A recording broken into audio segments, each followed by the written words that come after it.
नमस्कार दोस्तों, आप सभी का स्वागत है अपने YouTube चैनल शिव शक्ति दर्शन में। इसे सब्सक्राइब जरूर कर लें। दोस्तों, आज हम बात करने वाले हैं जब भगवान श्री कृष्ण के पुत्र हस्तिनापुर में कौरव पक्ष के जो राजा थे दुर्योधन, उनकी बेटी को भरे स्वयंवर में उठा कर ले आए थे और वहाँ क्या कुछ हुआ था इस विषय में। मित्रों, कौरवराज दुर्योधन ने अपनी कन्या के स्वयंवर के घोषणा की थी। दुर्योधन ने यादवों को इस योग्य माना ही नहीं कि वहां समाचार दिया जाए, किंतु स्वयंवर में श्री कृष्ण के पुत्र जाम्बवती नंदन सांब पहुंच गए, जिनका सौंदर्य साक्षात काम प्रद्युम्न से भी अधिक माना जाता है।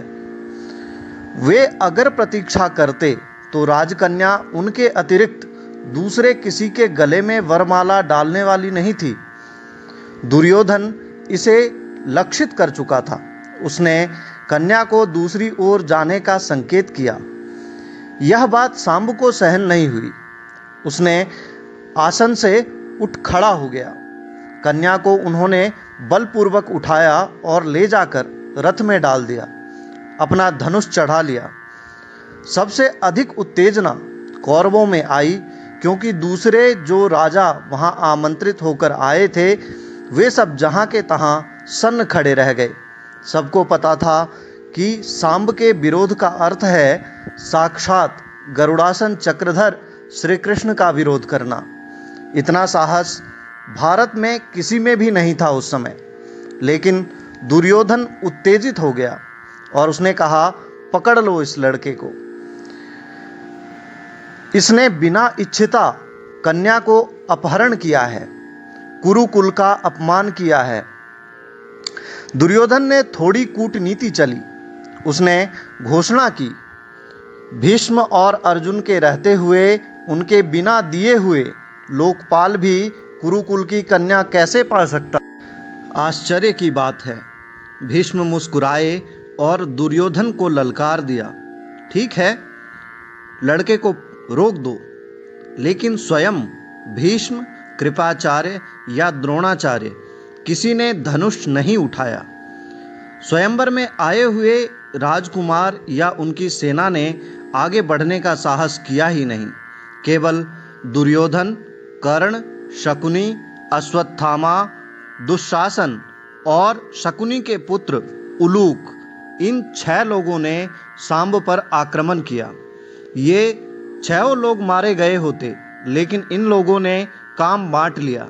4 ने सांब के रथ के 4 घोड़े मार दिए, एक ने सारथी को मार दिया और कर्ण ने दिव्यास्त्र का प्रयोग करके सांब को बांध लिया। सांब को बंदी करके उन 6 लोगों ने और कौरवों ने समझा कि उन्होंने विश्व विजय बन गए हैं। वो अपनी कन्या लक्ष्मणा और सांब को लेकर वह राजमहल में आ गए। यद्यपि सांब को बंदी बनाया गया था, किंतु दुर्योधन का भी इतना साहस नहीं था कि उन्हें कारागार ले जा सके। सच बात यह है कि निश्चय हो गया था कि अब वह कन्या दूसरे का वरण नहीं करेगी। बहुत थोड़े दिन बीते। अचानक एक दिन उद्धव जी कुरुराज की सभा में पहुंचे। उन्होंने धृतराष्ट्र को प्रणाम किया और द्रोणाचार्य, कृपाचार्य, अश्वत्थामा को प्रणाम किया। दुर्योधन से बोले, आपके गुरु भगवान बलराम हस्तिनापुर के बाहर पधारे हैं, आपकी प्रतीक्षा कर रहे हैं। दुर्योधन बड़े उत्साहपूर्वक खड़े हो गए और उनके आदर सत्कार के लिए वो चल पड़े। वहाँ जाने पर जब बलराम जी ने दुर्योधन को धिक्कारा कि तुमने हमारे पुत्र वधू और पुत्र को बंदी कर लिया है, उन्हें तुरंत लेकर यहाँ आओ, इस बात पर दुर्योधन नाराज हो गया और वह बहुत ही अहंकार में आकर मुड़कर चला गया। भगवान बलराम को क्रोध आ गया। क्रोध में आकर उन्होंने अपना हल उठा लिया और हल उठाकर इतना क्रोध उनके अंदर आया कि वो हल अग्नि से प्रज्वलित हो गई और उसका आकार बढ़ने लगा। वह हल इतना बड़ा हो गया कि वो हस्तिनापुर के दूसरे छोर पर हल का नोक जाकर लगा और पृथ्वी वहाँ से उठने लगी। यह देखकर कृपाचार्य, द्रोणाचार्य और भीष्म पितामह ने दुर्योधन को सलाह दिया कि अब भी समय है 3 क्षण का। अगर इस 3 क्षण में तुम उनके पुत्र वधू को लेकर वहाँ नहीं पहुँचते तो यह पूरा हस्तिनापुर गंगा में प्रवाहित हो जाएगा। ऐसी अवस्था को देखकर दुर्योधन सांब और अपनी पुत्र लक्ष्मणा को लेकर वहाँ से जाकर भगवान बलराम के चरणों में गिर गए और माफ़ी मांगी।